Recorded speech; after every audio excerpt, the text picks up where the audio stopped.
Hello, everybody, and welcome back to the return of the Archon series. It is I, Tom, the very lowest of men of 6++. I'm back once again with some Drukhari analysis. It's not an event report today because I haven't played any events, but what I'm going to do is work through where I see Drukhari sitting after the changes with some recent releases and the data slate, which has had a few little impacts. It's not been the most transformative slate, but there's certainly a few things to think about, and I think you as a Drukhari player can definitely think about where we sit in the game at the moment and what the direction for us possibly going forwards is.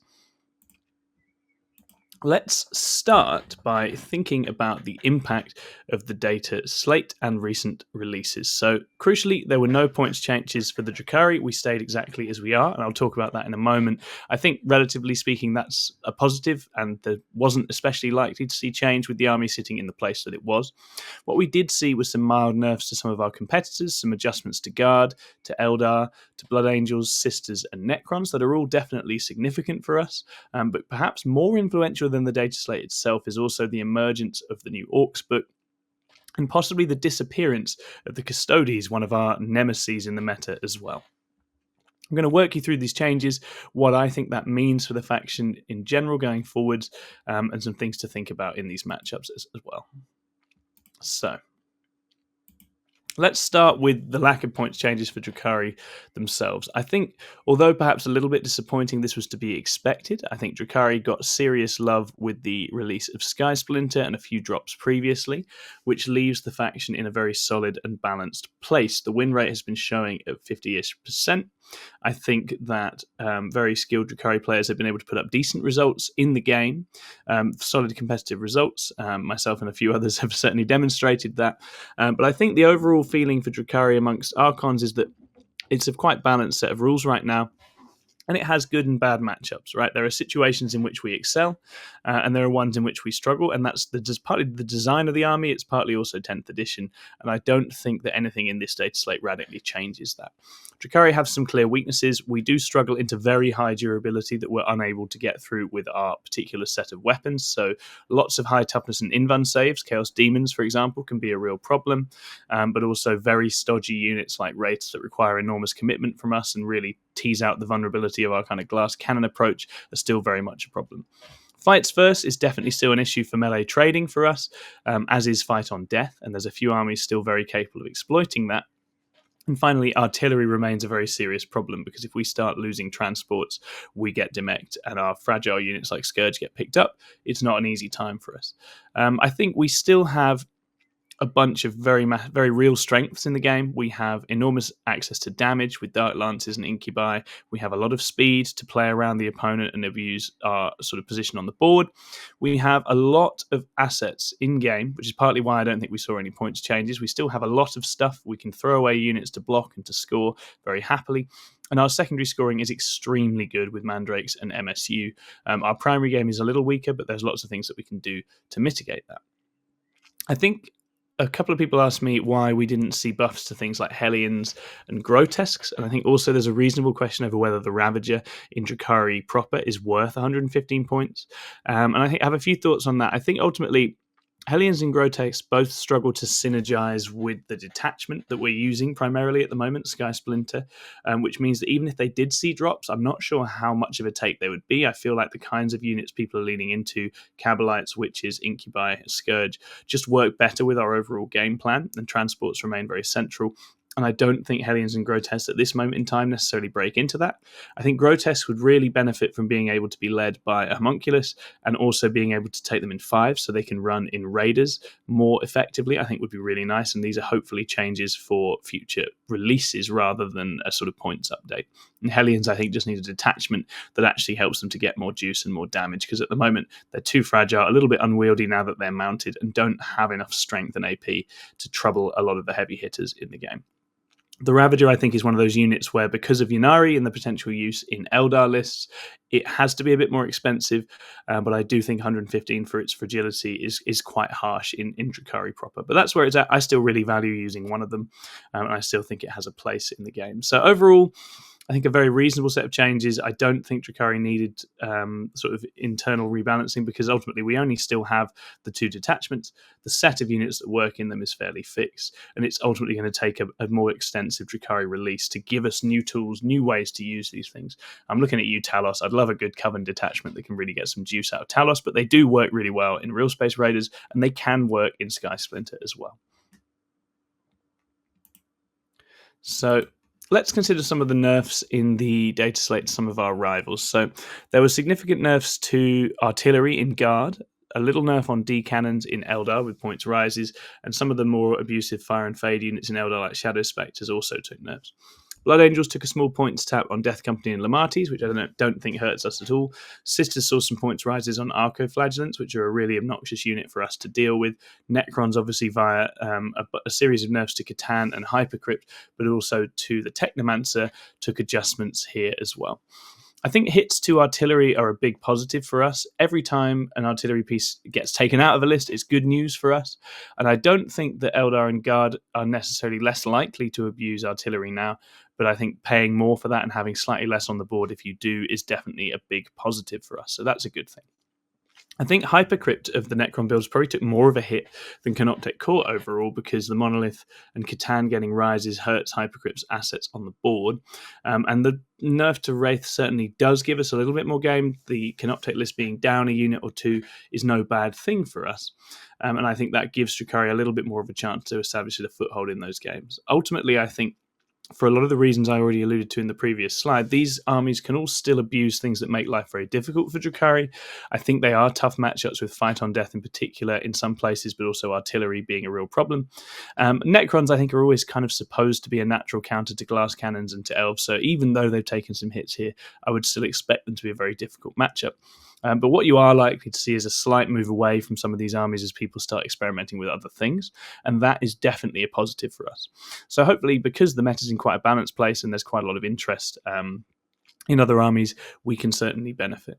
I think one of the armies I've not mentioned here that didn't really take nerfs and probably benefited is Grey Knights, but also Thousand Suns, 2 psychic armies, both of which are tricky for us, but we can play into and do damage to.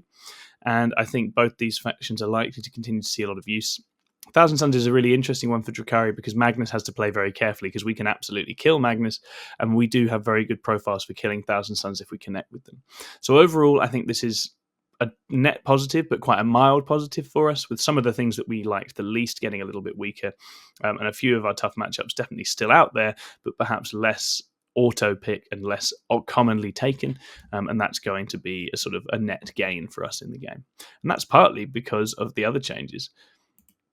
And so the big one for us is going to be the emergence of Orcs and the disappearance of Custodies with their books. This is, if anything, more impactful than the data slate. Orcs, as it stands at the moment, look like they'll be building into quite stat-checky lists with lots of Mega Knobs, using the 4-up Feel No Pain, perhaps in Bully Boys, but also in the Boys detachment, and lots of Orc bodies as well. There is possibly going to be a Dread Mop type list with lots of killer cans and some shooting, and that, again, that's quite a sort of linear shooting list, a lot of output, but definitely quite honest and slow in its positioning on the board. I think for Orcs, Drukhari are in a relatively good spot. We have good weapons to play into those kinds of lists. Dark Lance is able to shoot away for a whole 5 turns, will do a lot of damage to Mega Knobs and to Orc vehicles and other things. Splinter Cannons on Venoms and Kabalites are really nice at getting around Orc toughness, so they go through Knobs very happily, they go through Orc Boys very happily, even if they're running Feel No Pain buffs. And Incubi are incredible melee units into these guys as well. I think Fight on Death in the Orcs Bully Boys detachment is definitely a concern, but this is not a matchup where Drukhari are lacking for tools, and we are certainly able to apply significant damage, and especially Orc lists that go without guns really do just invite us to run around the board shooting them and stabbing them on our terms very heavily for a long time. So although there's a lot to get through, I'm quite optimistic about the capacity of Drukhari to do damage to these builds.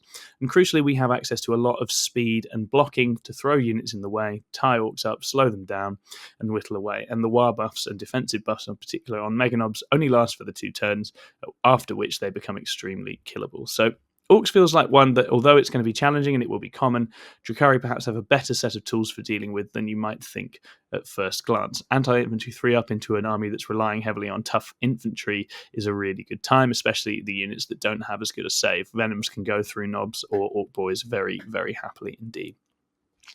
Secondly, we also have Custodies to reckon with. So Custodies losing fight first abuse, they've lost their main sources of fight first, is a massive deal for Drukhari. It helps us enormously.